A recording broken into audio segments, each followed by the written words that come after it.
Doormat Chapter 19 On Deck. Anna was woken by a loud voice.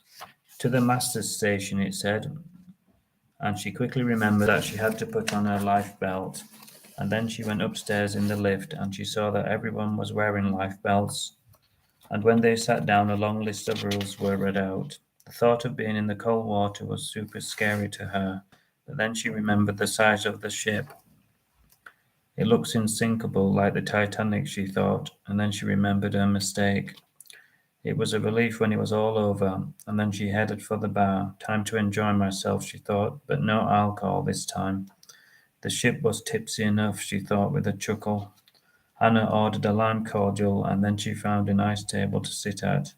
And everywhere she looked there were couples and happy families. She wasn't going to let it spoil her holiday.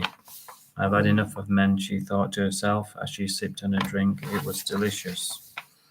It's my time now, she said, and she wasn't going to let anyone spoil it. After all of her bad experiences, she wasn't willing to trust anyone.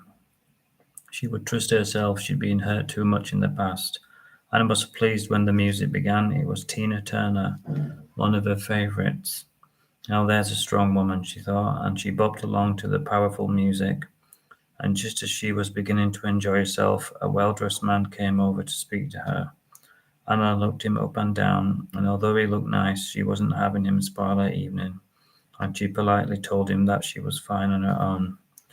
Well done, Anna, she said to herself assertively. After an hour of the concert, she began to feel hungry, and she decided to look round the dining areas. They were posh and full of people in suits and gowns. Anna felt a little undressed, but she was too hungry to care. She was quickly maneuvered to a table full of people. It was quite nerve-wracking, and she could hear the old nagging voices in her ear once again.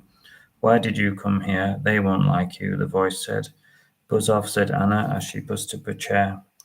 Fortunately, all of the other people were too busy spooning their soup to hear or notice. Get a grip on yourself, she said, and then she scanned the menu, and there was so much choice that it was hard to make a decision.